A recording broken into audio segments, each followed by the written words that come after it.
Let us pick up our book, Economic Development by Todaro and Smith, and we're going to do Human Development Index today. There are 3 parts to Human Development Index, and we'll be looking at that. And just make notes alongside me. Pick up your register and start writing out. Once you write notes, it becomes very clear in your mind, and you will also gain a lot of confidence. Now let us start our lecture. Let us talk about some basic indicators of development. Right. So we have already talked about few things in the earlier classes. Now let's talk about basic indicators of development. Guys, I mean, income is the most important indicator. Nobody can deny that.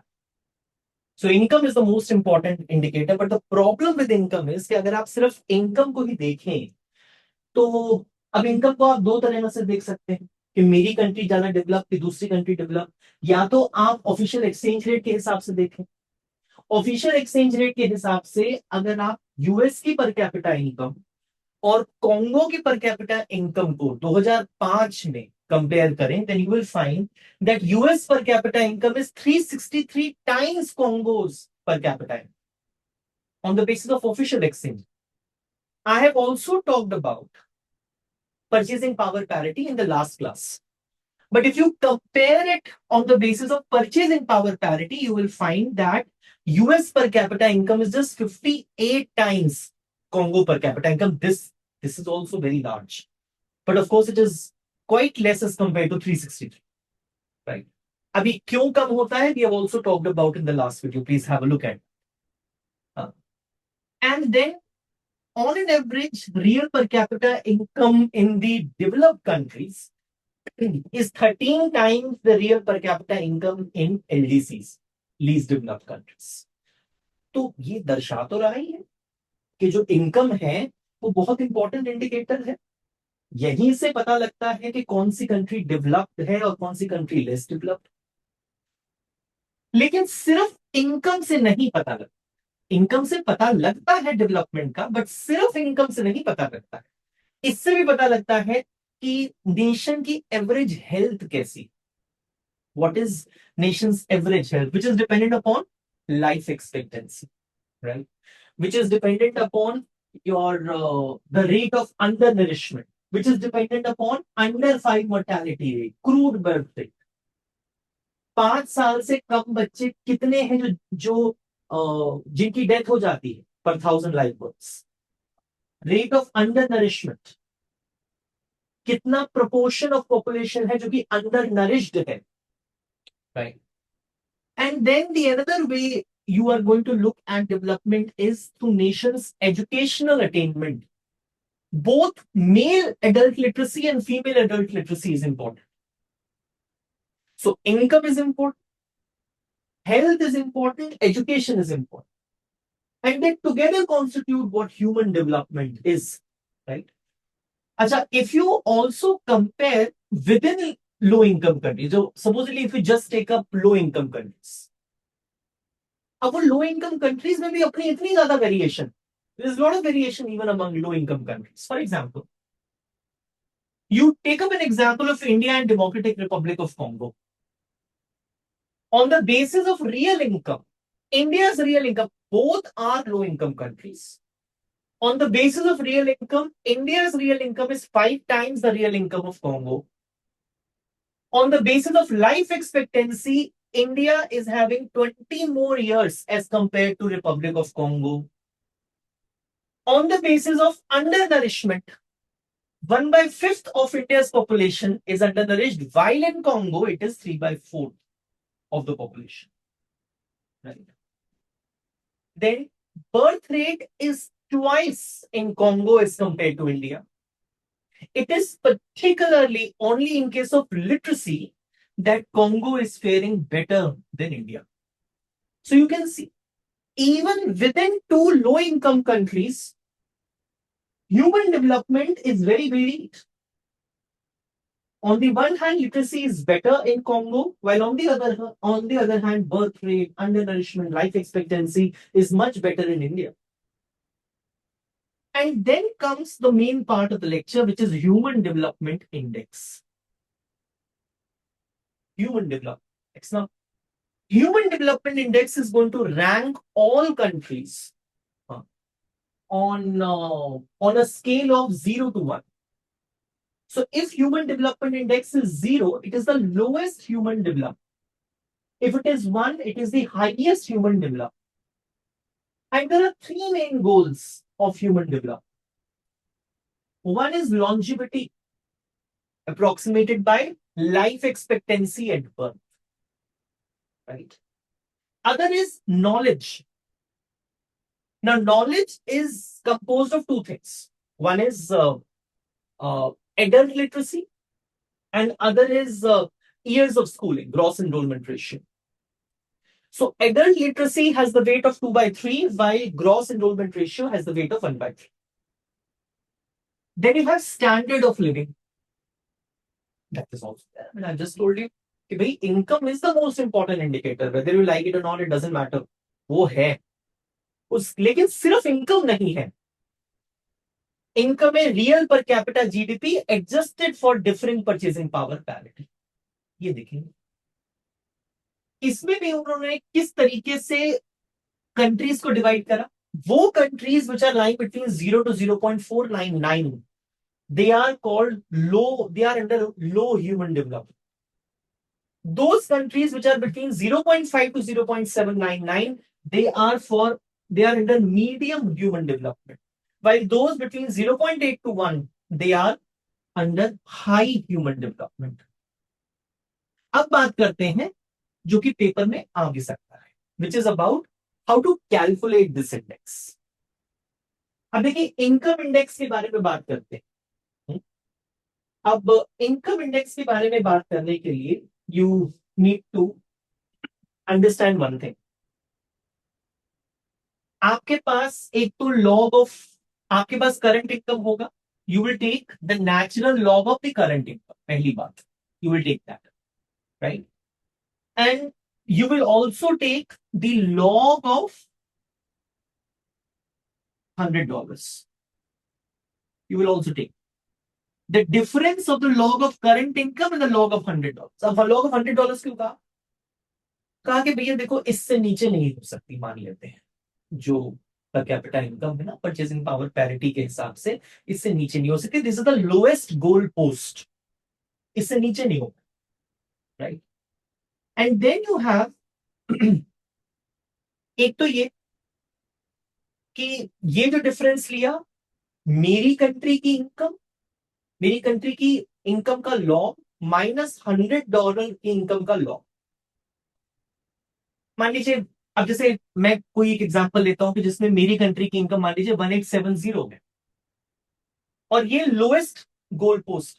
तो ये जो ऊपर का सिर्फ numerator मुझे क्या बताए, this difference, कि मैं लोएस्ट गोल पोस्ट से कितनी दूर हूं. लेकिन अगर मुझे अब ये भी पता करना है कि मैं in relation to the two different countries कितनी दूर हूं, तो मुझे क्या करना होगा. I will take up the difference between log of $40,000 and log of 100. Log of $40,000 से कहा गया कि पर कैपिटा इनकम जो है ये परचेसिंग पावर पैरिटी के हिसाब से लेट्स से ये मैक्सिमम है. ठीक है, हो सकता है किसी कंट्री की इससे भी ज्यादा. तो उन कंट्रीज के लिए जब आप कैलकुलेट करोगे ना, ये 1 आए, उधर उनको 1 दे देते हैं. तो कहने का अर्थ ये है कि जब आप log of 40,000 minus log of 100 करते हैं,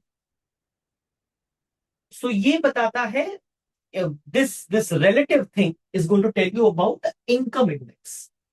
ये इनकम इंडेक्स मुझे क्या बताएगा कि relatively मैंने कितना अचीव करा है on the basis of income, right? So it will tell me country's relative income achievement. ये बात समझ में आई ना. मेरी कंट्री की income 1870, 100 lowest goal post, 40,000 highest goal post. ठीक है, और इनका जब रेशियो लेंगे तो मुझे बताएगा रिलेटिवली मेरी कंट्री की इनकम अचीवमेंट कितनी. ठीक है, ये लिखेंगे बेटा. उसके बाद आता है कि हेल्थ इंडेक्स. आप देख रहे हो ना कि हम हमेशा देख रहे हैं कि मेरी कंट्री की एक्चुअल इनकम कितनी है, लोएस्ट गोल पोस्ट कितना, मेरी कंट्री कितना अचीव कर सकती है मैक्सिमम वो $40,000 माइनस लोएस्ट गोल पोस्ट। अब यहां पे देखिए हेल्थ इंडेक्स, हेल्थ इंडेक्स में भी ऐसे स्टार्ट करेंगे। मान लेते हैं कि मेरी कंट्री का मेरी कंट्री की जो लाइफ एक्सपेक्टेंसी है दैट इज दिस 63.3, ठीक है, and 25 is the lowest life expectancy. Let's say we are assuming this, which any country can achieve. Huh? 85 is the highest life expectancy which any country can achieve. Minus 25 is the lowest life expectancy which any country can achieve. Right? So this way we will calculate the life expectancy index. Right? This way we are going to calculate life expectancy index. So it represents the range of life expectancy expected over the previous and the next generation. Previous and the next generation. Previous generation 25, next generation 85. मतलब कहने की बात है कि क्योंकि हमारी medical science इतना improve कर गई है कि जो हमारी नेक्स्ट जनरेशन होगी वो बहुत लंबा जी सकती है। फिर आता है जी एजुकेशनल इंडेक्स। अब एजुकेशनल इंडेक्स में भी एक बात यह है, मैंने आपको बताया कि there are two things which are there in the education index. One thing is what? One thing is the literacy index. Other thing is what? Enrollment ratio. अच्छा एक बात बताएं, हमने कहा कि जो लिटरेसी इंडेक्स है दैट इज जो लिटरेसी इंडेक्स है that is having the weight of 2/3, right, और जो एनरोलमेंट इंडेक्स है that is having the weight of 1/3। Okay, अच्छा एक चीज और है, देर इज अ पॉसिबिलिटी कि जो एनरोलमेंट है they can be even more than 100%। In what cases? Because sometimes what happens is that older people they can also go back to school. So in those cases, this enrollments can be even more than 100%. अच्छा, मान लेते हैं मेरी country का, मैं assumption ले रहा हूं, this is not for my country, मेरी कंट्री का जो एडल्ट लिटरेसी रेट है वो 41 है, ठीक है। मिनिमम एडल्ट लिटरेसी रेट किसी भी कंट्री का क्या हो सकता है? 0%। मैक्सिमम एडल्ट लिटरेसी रेट किसी भी कंट्री का क्या हो सकता है? 100। मिनिमम एडल्ट लिटरेसी रेट किसी भी कंट्री का क्या हो सकता है? 0। So this is the way you write adult literacy index, right? This is the way you write adult literacy index. Similarly, मान लेते हैं that your how many people, that is let's say 57% of the country's primary, secondary, tertiary population, ठीक है, they are enrolled in school. तो जो actual enrolment है that is 57%। Minimum कितना हो सकता है? 0%। मैक्सिमम कितना हो सकता है? 100%। हालांकि it can be even more than 100%, but we will take it as 100% only. Minimum कितना? 0%, right? So you will get this and then you will write the educational index. How? 2/3 weight is given to adult literacy, 1/3 weight is given to enrollment, right? And then you get educational index, and then you get educational index, right? अब यहीं पे you have got all the three kinds of indices ना? You have got income index, you have got life expectancy index, you have got educational index. Now what you will do? Just put it. The point is that you are giving equal weight 1/3 to all of them. Now this is also one of the criticisms of HDI. I will talk about that. So this is what, I mean, I'll just put in the values. Income index की value 0.49 we have calculated. Life expectancy index की value 0.64 we have calculated. Educational index की value 0.57 we have calculated. And then you will get HDI. This is the value of HDI. You with me? So अब इसी के basis पे कुछ बातें जैसे देखिए देखने की बात है, ऐसा भी पॉसिबल है कि at a given income level, मान लीजिए there is some country which is at a lower income level, so we generally expect that if the country is at a lower income level it may not be able to well in HDI. Simple सी बात भी है, क्योंकि अगर मान लीजिए अगर आपके पास इनकम कम है तो हो सकता है शायद आप बहुत ज्यादा इन्वेस्ट ना कर पाए हेल्थ एंड एजुकेशन। नॉर्मली तो ऐसे ही सोचा जाता है, but there can be few countries who can do better than their expected income level. उनका इनकम लेवल पे जिस तरह का ह्यूमन डेवलपमेंट होना चाहिए उससे कहीं बेटर कर सकते हैं। और ऐसी भी कंट्रीज हो सकती हैं जो कि at a given income level उनके पास इनकम है, वो चाहे तो बहुत बढ़िया हेल्थ और एजुकेशन के गोल्स को अचीव कर सकती हैं, बट शायद उन्होंने नहीं करा। So it means that at a given income levels, there can be few countries who can do better, but they are doing worse than what is expected of them on the basis of human development. On the basis of human development, right? फिर एक चीज उन्होंने कही कि HDI also points out कि जो disparities in income है, right?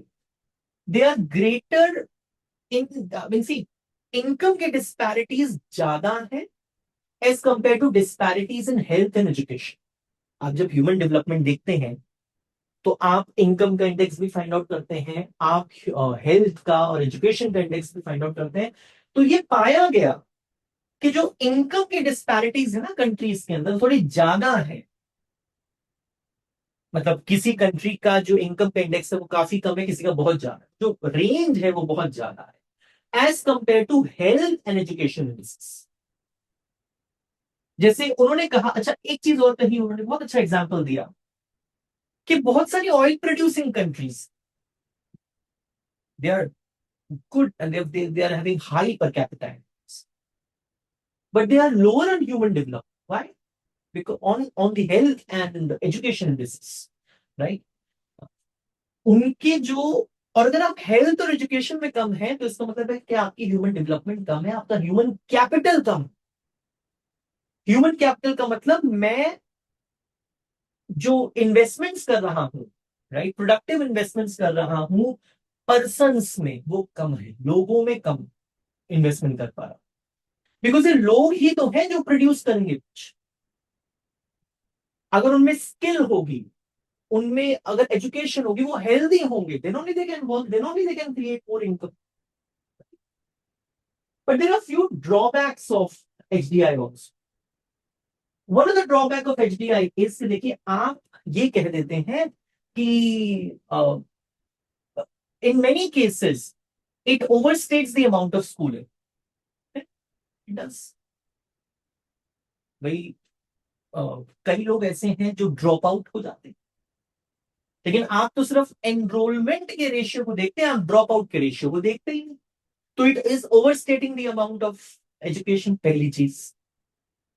दूसरी चीज, आप किस बेसिस पे ये कह पा रहे हैं कि इन तीनों को, इनकम को, एजुकेशन को और हेल्थ को, तीनों को इक्वल वेट्स मिलना चाहिए? कोई रीजनिंग नहीं दी, बट इससे बढ़िया करेंगे क्या, right? But that is what it is. तीसरी चीज उन्होंने कहा, आपने इंडेक्स तो फाइंड आउट कर लिया, बहुत अच्छी बात है, but there is no attention which is being paid to the quality. क्या मतलब इस बात का? इस बात का ये मतलब कि भैया देर इज, आप ये कहें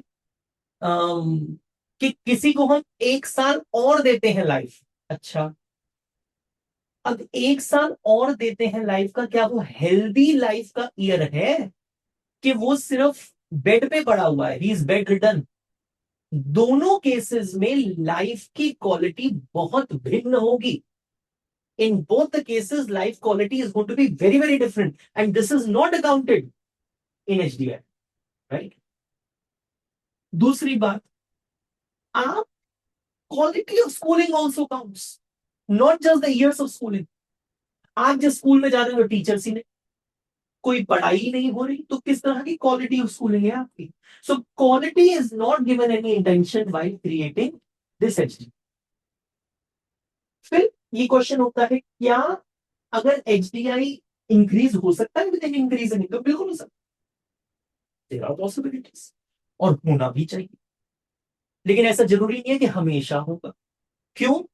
बिकॉज अगर आपकी पर कैपिटा इनकम बढ़ती है तो इसका एक अर्थ है कि आपके पास ज्यादा पैसा है, जिस पैसे को आप इन्वेस्ट कर सकते हैं हेल्थ में और एजुकेशन।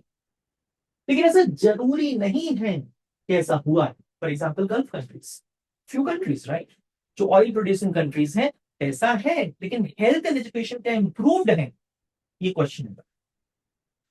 और लास्ट पार्ट इस बात को दर्शाता है कि अगर आप थोड़ी सी वेरिएशंस देखें इनकम और अदर मेजर्स से, उसके कुछ एग्जांपल्स दिए। उन्होंने कहा कि आप दो कंट्रीज का एग्जांपल लीजिए, जैसे कि गिनी एंड नाइजीरिया। इन दोनों का एचडीआई मोर और लेस सेम है, एचडीआई दोनों का सेम, राइट। लेकिन जो गिनी की जो रियल इनकम है that is 89% more than Nigeria, variation है वो। दूसरा, फिर वो कहते हैं आप कोस्टा रिका एंड कतर ले लीजिए, तो कोस्टा रिका एंड कतर दोनों का जो एवरेज एचडीआई है मोरलेस सेम है, लेकिन जो कतर की रियल पर कैपिटा इनकम है that is twice the real per capita income of Costa. There is variation. दोनों का एचडीआई सेम है लेकिन फिर भी दोनों कंट्रीज बहुत भिन्न है एक दूसरे से। एक और एग्जांपल दिया उन्होंने, उन्होंने कहा साउथ अफ्रीका का HDI 0.65, this is under middle income range, this is under middle income range. उसका जो एक्सपेक्टेड स्थान होना चाहिए था ह्यूमन डेवलपमेंट इंडेक्स में, उससे कहीं नीचे है वो, because may be it was not working well in health and education indexes, variation है। फिर वो कहते हैं चिली, इट रैंक्स 38, उसका जो रैंक है एचडीआई में वो 38 है। कितना बढ़िया रैंक है। अगर आप इसके रैंक के हिसाब से देखें तो ये हाईएस्ट लोग, highest almost highest human development के अंतर्गत आता है। हाँ? और लेकिन और अगर उसकी इनकम के हिसाब से देखें कि हमारे को ऐसा लगता है कि अच्छा इस कंट्री की इनकम कम है ना तो इसका ह्यूमन डेवलपमेंट कम होगा, अगर इस इनकम के हिसाब से देखें then Chile has done much better than what is expected, right. So you have talked about what is an HDI, how do you calculate HDI, what are the three indices of HDI, we've done one example, what are the drawbacks of HDI and some variations within these types. So this is what I want to do in this class. Thank you very much.